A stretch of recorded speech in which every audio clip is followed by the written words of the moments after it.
Oke, baik teman-teman semuanya. Kabar terbaru hari ini apa itu? Gugur sudah pra-peradilan jilid kedua, Hasto sebagai tersangka.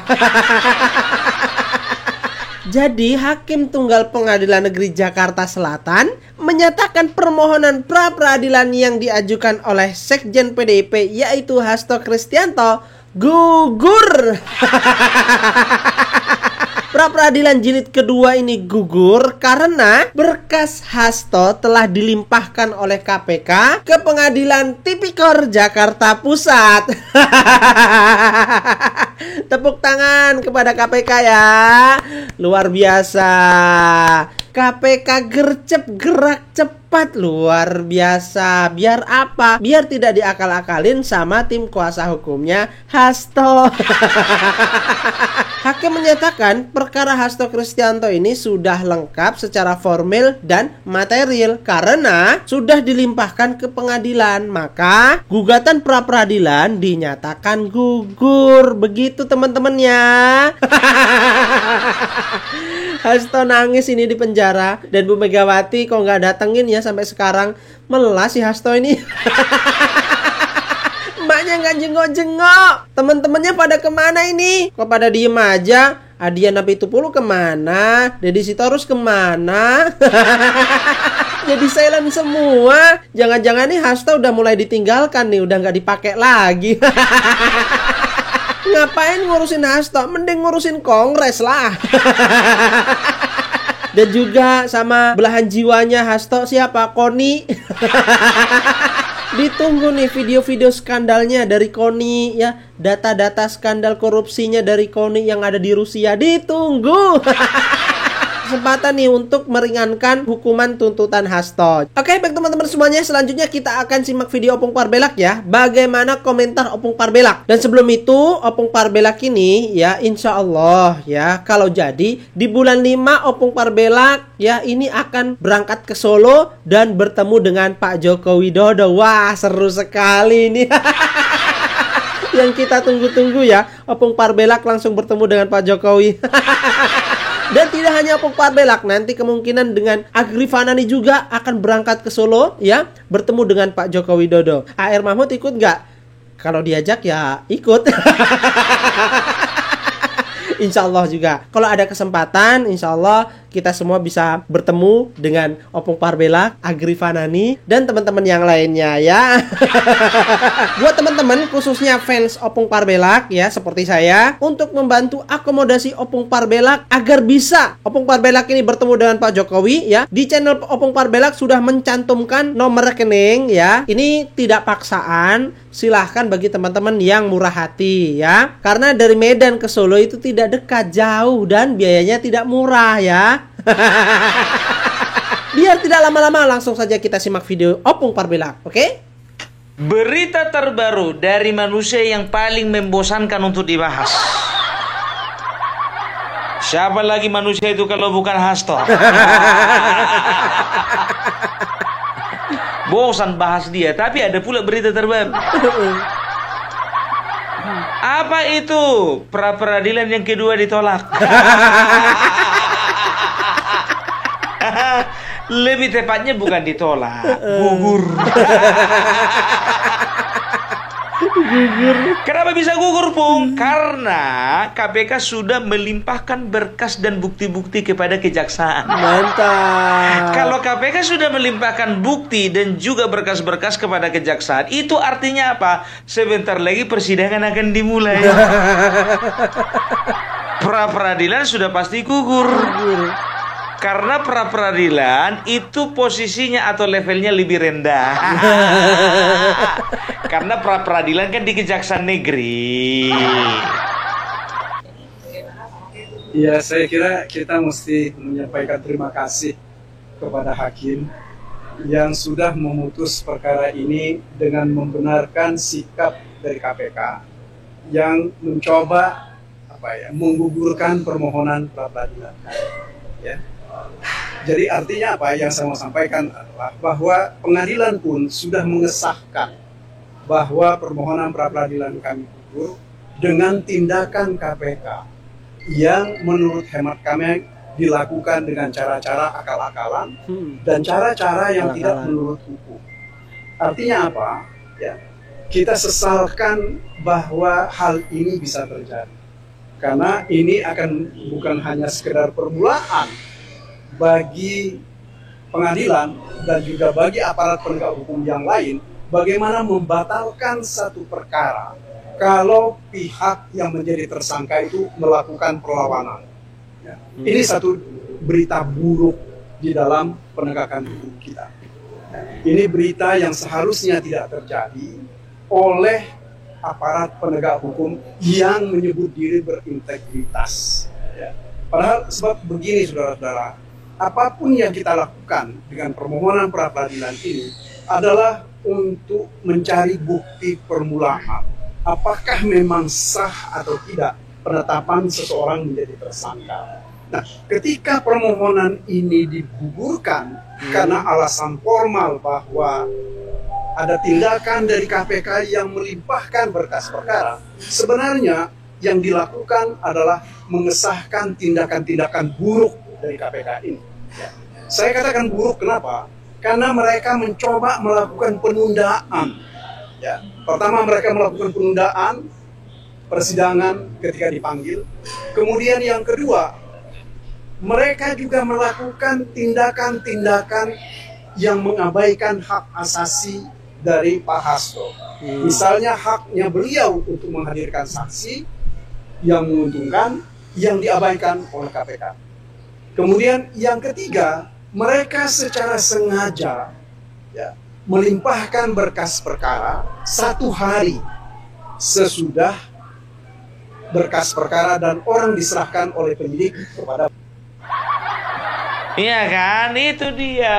Ya, aduh nasibmu toh. Nasib toh semangat toh, semangat. Jadi manusia harus semangat. Apapun yang terjadi tetap semangat. Ingat apa yang kau bilang toh, yang kamu bilang ya, bahwa kebenaran akan menemukan jalannya. Apa itu bahasa Sanskertanya itu nggak ingat aku. Yang ada Jayati itu. Satyam apa itu? Lah inilah kebenaran yang sesungguhnya toh. Dan tahu nggak kalian, ya kan, sepanjang persidangan ya bisa dikatakan kuasa hukumnya si Hasto ini sebetulnya, kalau jujur gue bilang ya, sebetulnya udah tahu ini bakalan ditolak, ya bakalan gugur. Oleh karena apa? Karena mereka sudah mengetahui bahwasannya KPK sudah melimpahkan berkas dan juga alat bukti kepada kejaksaan. Kan begitu ya, sebagai formalitas saja ya dibikin itu. Formalitas. Itu dia ya, sebagai formalitas diadakan persidangan seperti itu ya.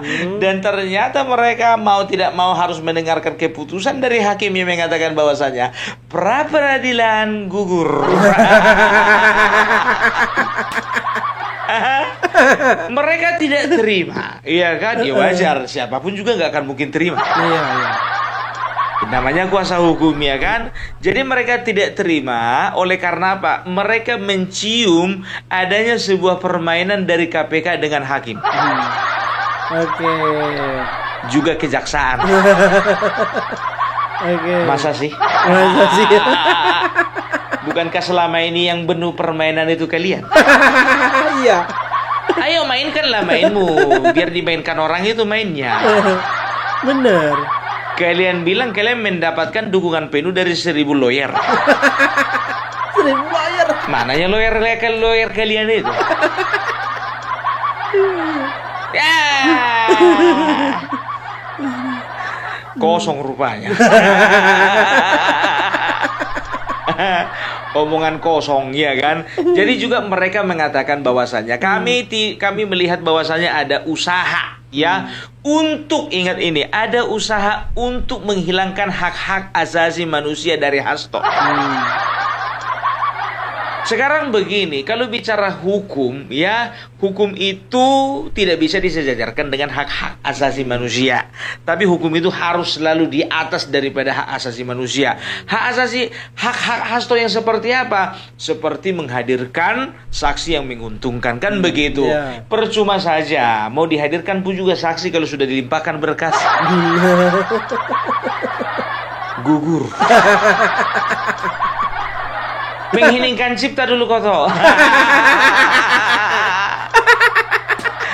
Apa mereka katakan? Kata Bapak Magdir, ya, kuasa hukum Hasto yang paling keren itu, ya, dia katakan bahwasanya, ya, saya mengatakan selamat, mengucapkan selamat kepada KPK yang dengan itikat buruknya, ya, sudah mengambil langkah-langkah yang kami rasa penuh dengan permainan. Ya, jadi mereka keberatan karena apa? Pelimpahan berkas itu dilakukan 1 hari, hanya 1 hari, ya, 1 hari penyerahan tersangka dari penyidik kepada jaksa, ya. Jadi itu yang menjadi keberatan mereka. Mau 1 hari, 2 hari, 3 hari, urusan orang itulah. Karena cepat prosesnya, mereka bilang buru-buru. Buru-buru ikan lele. Ubur-uburnya le. Aduh. Aku jadi greget ini kalau udah bahas Hasto ini. Jujur aja aku bilang, mau kasihan, takut dosa sama rakyat. Takut nanti dibully. Opung apa yang kau kasihani dari dia? Aduh, secara politik kan udah aku bilang sama kalian, ya kan? Kongres PDIP ini harus diselamatkan dari orang yang namanya si Hasto. Berarti mungkin ini ada kong kali kong antara orang-orang PDIP lainnya dengan KPK, nggak tahu. Ini kan penerawanganku. Karena secara politik, ya, kalau Hasto dibiarkan masih tetap menyandang gelar sekjen, Dr. Hasto. Dr. Hasto. Bisa dipastikan akan menambah atau memperparah keadaan PDIP. Bisa jadi. Ibaratkan nanah makin banyak.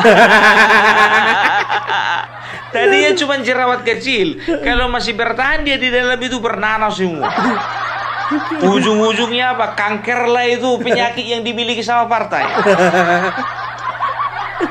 Pung, kalau misalnya memang betul, ya, kira-kira siapa orang yang siapakah orang yang berusaha untuk menghalang-halangi Hasto, ya, atau mengusahakan Hasto untuk segera diproses sebelum Kongres? Iya. Nggak perlu ku kasih tahu, udah tahu kalian. Udah tahu.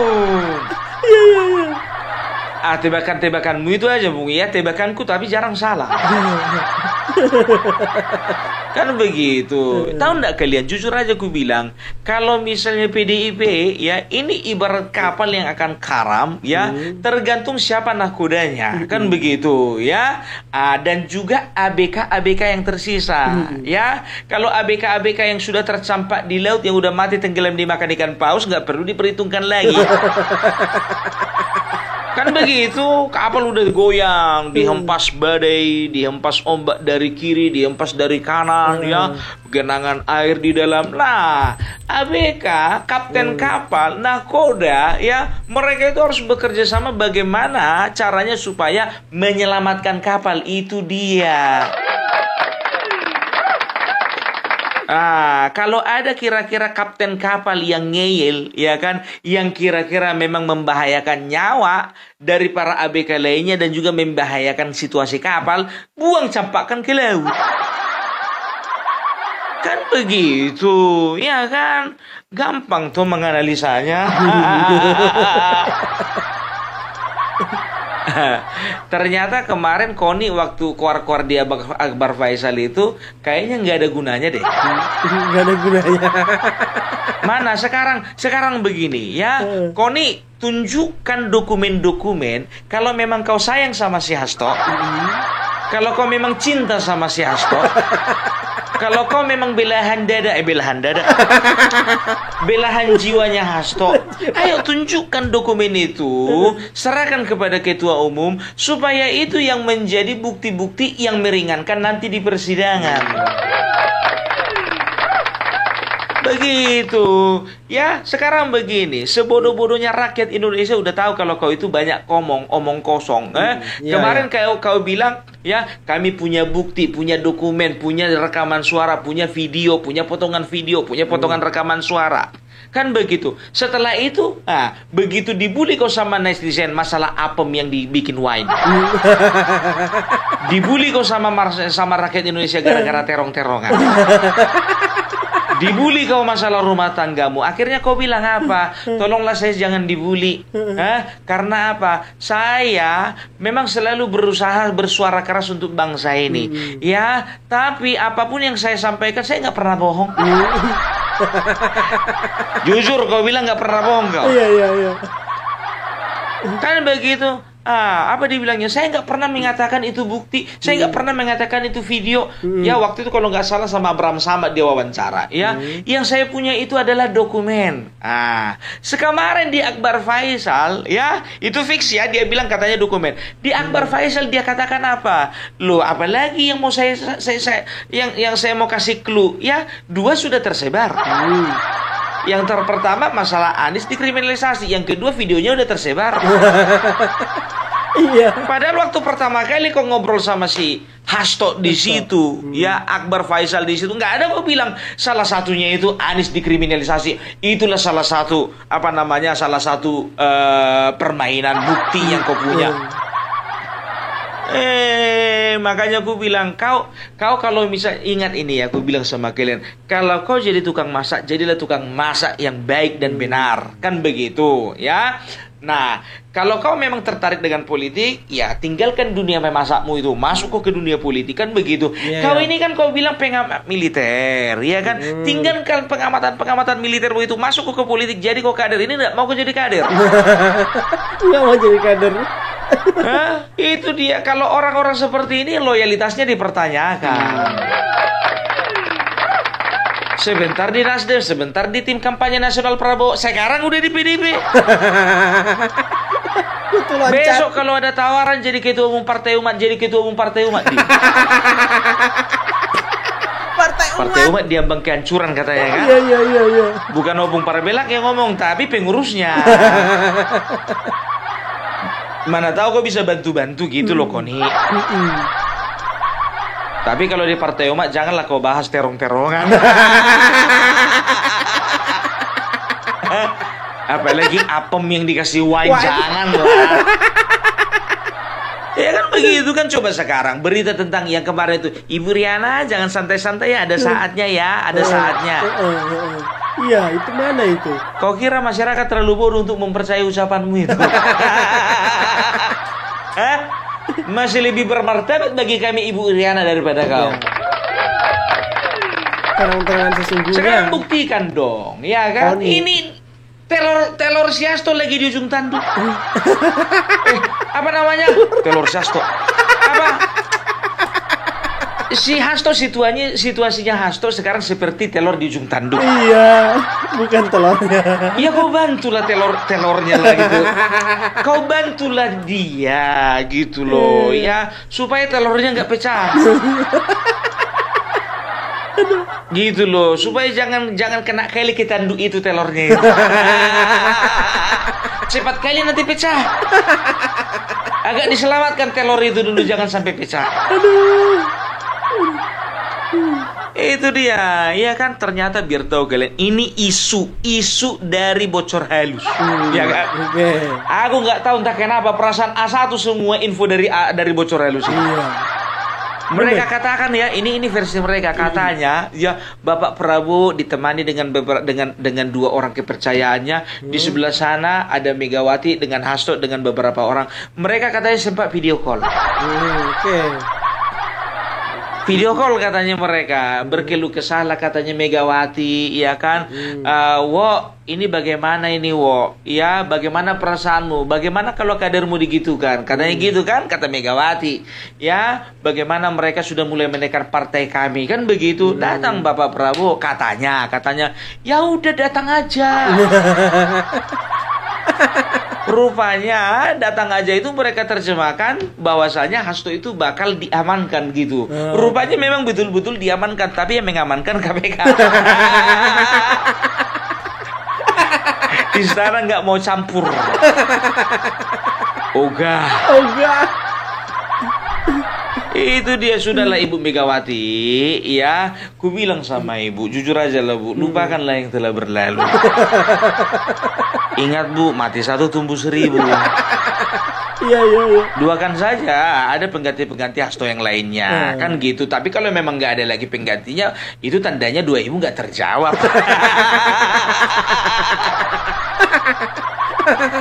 Ya, jadi PDIP harus lebih kerja keras ini, ya kan?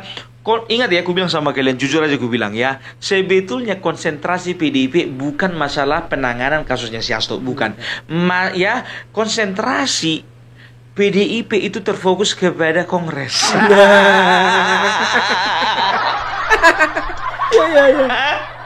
Sebetulnya mereka udah pasrah. Hasto mau dihukum, Hasto mau dikurung, Hasto mau digimanain pun juga udah pasrah. Udah terserah gitu ya. Toh juga udah 2 periode dia. Dari tahun 2004 loh, 2014 sampai sekarang udah 10 tahun. Udah bisa diganti itu. Tapi katanya stoknya banyak di partai. Mana ya? Kan? Nah, kita akan lihat ya bagaimana PDIP ke depannya. Ini menarik ini ya. Jadi situasi PDIP ini yang menarik untuk dibahas, bukan situasi Hasto. Stok gak kepake. Kalau Hasto gitu-gitu aja itu. Yakin kalian gitu-gitu aja. Aduh, udahlah tenanglah Hasto. Aku bilang samamu, toh juga kalau dipenjara kan nggak langsung mati kau. Tengok itu Surya Dharma Ali, ketua umum itu, ketua umum P3, masih sehat. Ana Surbaningrum, ketua umum Demokrat, sehat, keluar. Ketua umum bukan sekjen. Roma Hurmuzi, ketua umum P3, sehat, keluar sehat. Sehat gitu loh ya. Jadi nggak ada yang perlu ditakutkan dari penjara, nggak ada. Santai aja geng, santai. Gitu dia ya. Tapi kedepannya ya cari-carilah batu loncatan yang lain. Kayaknya karirmu bakalan nggak akan bisa diperjuangkan. Ya kan. Itu dia. Kita udah lihat bagaimana PDIP bersikap sekarang ya kan. Makin lama udah makin melunak. Tengok isu-isu besar ya, baik isu politik atau isu yang lainnya itu nggak terlalu bersuara, agak mingkem sedikit. Mingkem dikit. Ya paling di situ urus yang mau ngomong, tolong ya Bazar Mulyono. Di situ urus, kenapa sih aku dibilang Bazar Mulyono? Bapak Jokowi udah nggak memerintah loh. Sekarang presidennya Bapak Prabowo. Bilang kayak kami bazarnya Prabowo gitu. Aduh, jadi itulah ya. Itulah bisa dikatakan kalau Opung Parbelak bisa nilai ya, apapun yang terjadi ya, PDIP tahun 2029 tidak akan pernah mencapai masa kejayaannya seperti dulu lagi. Oke. Apalagi dengar kabar Bapak Jokowi mau bikin partai baru. Iya. Mudah-mudahan Opung Parbelak bulan 5 jadi ketemu sama Bapak Jokowi. Mudah-mudahan. Langsung gue bilang lah, Pung, aku yang megang provinsi ini ya. Ya manggil Opung lagu sama Bapak Jokowi. Opung itu panggilan yang paling terhormat. Iya, masa mau ku panggil Amang Buru? Manggil Opung lah, ya kan? Itu adalah panggilan terhormat dan panggilan paling tinggi, ya, di kami orang Batak. Gitu dia, ya. Jadi itu dulu dari Opung Parbelak, ya. Jadi jangan sampai lupa, ya. Jangan sampai lupa, ya. Kalau kita itu ada rencana, ya. Kita itu ada rencana bulan 5 untuk pergi ke rumah Bapak Jokowi. Ingat, ini bukan minta-minta, ya. Tapi bagi yang ingin berkenan untuk memberikan sedikit rezekinya untuk keberangkatan Opung Parbelak mulai dari Sumatera Utara ini sampai ke Solo, karena membutuhkan dana yang cukup besar, ya. Kita dukung. Gak bisa cuma 2 kali naik angkot. Naik pesawat, Pak. Gitu dia, ya. Jadi dari awal tadi sudah ada nomor rekening yang sudah Opung Parbelak sertakan di sana, ya. Semoga ya ini boleh terrealisasi, karena Opung Parbelak juga akan pergi ke sana karena dorongan dari teman-teman yang ada di Parbelak Channel. Udah fix itu, ya, udah fix, ya. Jadi mudah-mudahan kita bisa silaturahmi nanti sama Bapak Jokowi. Dan juga kita bisa silaturahmi juga dengan Pak Sudarsono, silaturahmi juga dengan teman-teman Opung Parbelak yang ada di Kota Solo.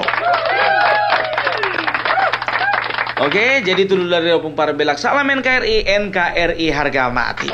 Itu tadi teman-teman, ya. Ternyata Hasto betah di penjara. Tenang Pak Hasto, ya. Di penjara nggak kenapa-napa kok, ya. Di sana tetap dikasih makan, dikasih minum, ya. Terima aja kenyataannya, ya. Kadang melas, ya. Tapi kalau melihat kelakuannya, congornya, kalau ngomong gitu gak jadi melas. Itu saja, ya. Terima kasih. Bagaimana menurut teman-teman? Silahkan tulis di kolom komentar. Terima kasih. Wassalamualaikum warahmatullahi wabarakatuh.